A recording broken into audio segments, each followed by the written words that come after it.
Did Denmark really have the winning answer? Let's talk about it. The final night of Miss Universe 2024 took place on the 16th of November, where Denmark became the Miss Universe winner. This was the first time a woman from Denmark has won the Miss Universe crown. However, soon after her victory, there's been a lot of controversial opinions on the internet going around, talking about whether or not the onstage question and answer round was a true reflection of who should have been the winner of Miss Universe. So in today's video, I'm going to be sharing my brutally honest opinion and review on the onstage questions for the top 5 contestants at Miss Universe this year. So this year at Miss Universe, the top 5 question and answer round was done in a format where all the top 5 contestants got 2 rounds of questions. For the first round, every contestant got to pick out a judge's name and hence they had different questions. Whereas in the second round, all top 5 contestants had a common question. The first country to get a question was Nigeria. Nigeria's first question was by Michael Cinco, the famous designer, and the question was, what do you think is more important, to be respected or to be liked? Nigeria started off her answer by choosing that it is more important to be respected because it is something that has to be earned and is rare these days. She also continues to say that it is only when we respect ourselves that we'll be able to respect others. In my opinion, that was a short, simple, and very solid answer for what the question was. She knew that she had made her point and that this answer did not require an unnecessarily long elaboration, and so I really liked her first question answer round. Now, coming to the common question, which said, Miss Universe has inspired generations of women. What is your message to the ones watching you right now? Nigeria's answer started by personalizing the answer, and she said that she comes from a place of adversity and that she stands here today as a symbol of hope and a beacon of faith.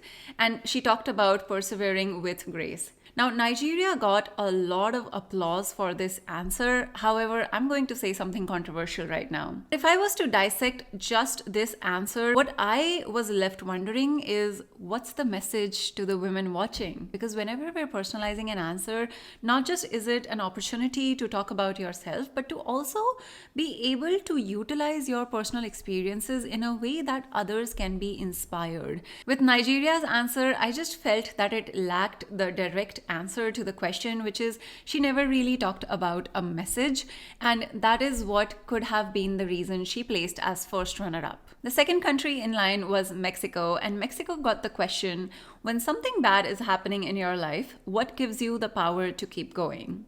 Mexico answered by saying that it's her mom who gives her the power to keep going because she's a cancer survivor.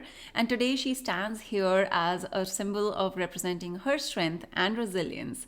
She also concluded her answer by saying that she wants to be a queen of hearts. As a pageant interview coach, I didn't see the direct correlation between the ending of the answer and how she had started it. And this gap could have been the reason that the judges also scored Mexico lower, because it was simply just not as impactful as the answer had the potential to be. During the second round and the common question, Mexico talked about her advocacy, which talks about say no to cyberbullying and cyber harassment.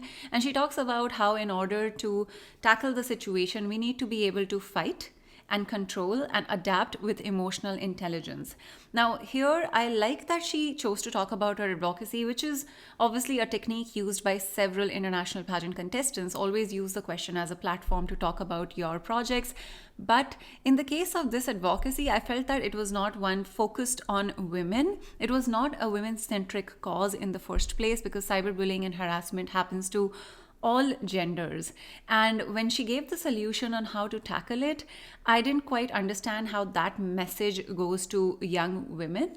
And I wish that she had chosen something that resonated more with a female audience. The third country in line was Denmark. The question for Denmark in round 1 was, how would you live your life differently if you knew nobody would judge you? And I think Denmark gave the absolute best answer that could have been there for this question, and she chose to not change a thing about her life, because she said that we learn from our mistakes and bring those lessons into our future. And so I wouldn't change anything. Denmark had a good structured answer. She repeated the question in the beginning and also towards the end, kind of leaning towards the usage of a sandwich formula, a common public speaking technique. And she also had a good reasoning for why she wouldn't change. So I think overall that was a 10 on 10 answer. And she also had a very strong delivery and showcased the potential to be a powerful public speaker. During the common question now, Denmark chose to share the message that your past does not define you. And I know that a lot of people are saying that her answer was very simple and any teenager could have given it. But if you do a deep dive into what her story is, something that judges are aware of when they're scoring the final top 5 contestants, because so far the closed door and personal interviews of Miss Universe candidates haven't been published on their YouTube channels yet. I'm not sure if that's going to happen this year because a lot of things have been happening differently. But I'm assuming that if you go back and listen to her story, the answer makes complete sense. And also, just like round 1, Denmark again had a very well structured answer. She answers the question right off the bat. She tells you what the message is. She then elaborates and tells you why she gave that message. She dives into her personal story a little bit, but not too much. And then she gives a very strong conclusion, again with the same powerful delivery that she had in round 1.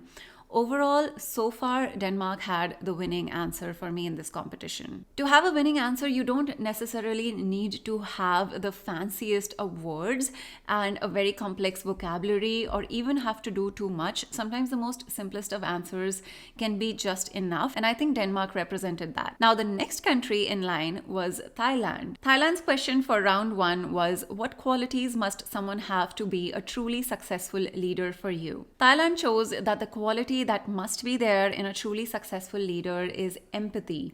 She then elaborates that only with empathy would a leader be able to care about the people and their well-being. Something that I thought about when I watched her answer is the question didn't necessarily need her to stick to one quality, because they did say qualities. And whenever you have the opportunity to go plural, it's a nice idea to stick to a rule of 3. And so if I was to answer the question and if you were to talk about leadership qualities, a common pageant topic, I think something like a truly successful leader should have empathy, integrity, and responsibility. And that would have sounded so much better on stage, because you want that rhythm in your on-stage answers. And that way she would have also a lot more to elaborate on.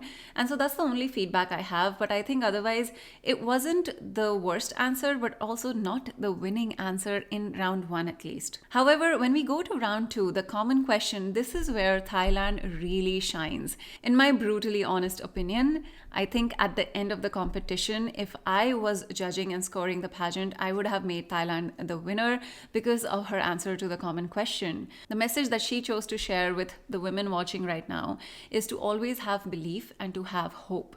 It's something that I think is one of the key duties of a title holder, is to be able to inspire and give hope to those watching and listening to her. She further personalizes and elaborates her answer by talking about her advocacy and how she works with breast cancer patients and doctors, and they always live on hope that tomorrow will be a better day. She further goes on and beautifully concludes her answer by saying, as long as you have belief, you have infinite power, and as long as you have hope, your spirits and power will shine.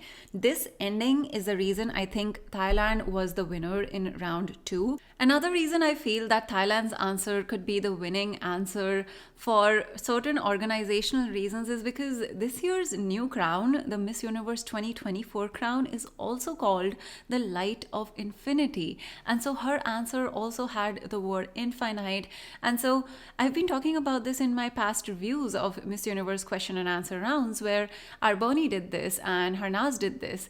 And so having keywords that also resonate with the organization's values, their mission and themes can help you get bonus points for your answer, which is why to me it didn't make sense when Thailand wasn't in top 2. We still have one more country, and that is Venezuela. Venezuela's question for round 1 was, describe the ideal woman of today and what you have in common with her.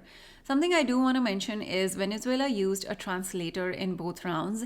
And at this point, I'm not sure if the translator did a very good job, because I was reading comments online of people who understood her native language that she chose to speak in, and they said that the translator hadn't done a good job. I'm not one to really comment on that because I didn't understand it in the first place. But if you were to look at just even the English translation of her answer to question 1, I think she really misheard the question, and correct me if I'm wrong, because what I think she ended up answering is describe the ideal moment and not the ideal woman. And that seems like a very big blunder. At this point, why didn't someone tell her that she's answering the wrong question? Because she probably heard it wrong. And when English is not your first language, that can happen. And so I think that's where she lost points. Further going on into the common question round, she answered by saying that the crown goes to every woman who has earned their respect, love, and visibility for us to be here tonight, and that it's not just going to the woman who will be Miss Universe. While it's a good speech as the spokesperson for Miss Universe, but I think what she wanted to do was also say that this is the message.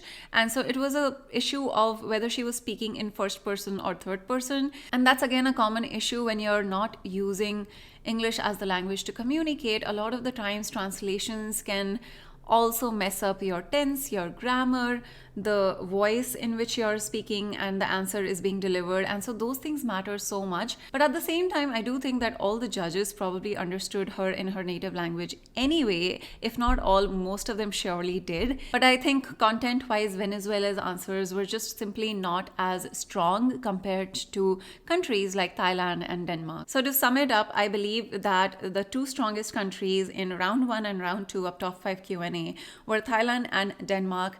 And Nigeria, as much of a fan favorite as she is, I simply did not feel like she answered the question, especially the common question. And so that's my brutally honest review of the onstage question round at Miss Universe 2024. But regardless of the result, pageantry is such an empowering platform and has provided so many opportunities to women across generations. And so huge congratulations to Miss Universe Denmark for creating history. She is enjoying her reign as we see, and I couldn't be happier for her.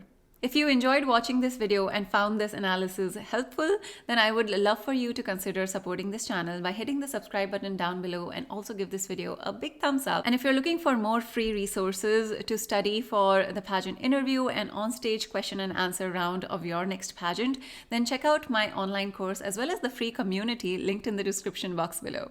With that being said, I love you guys so much, and I will see you very soon in my next video. Bye!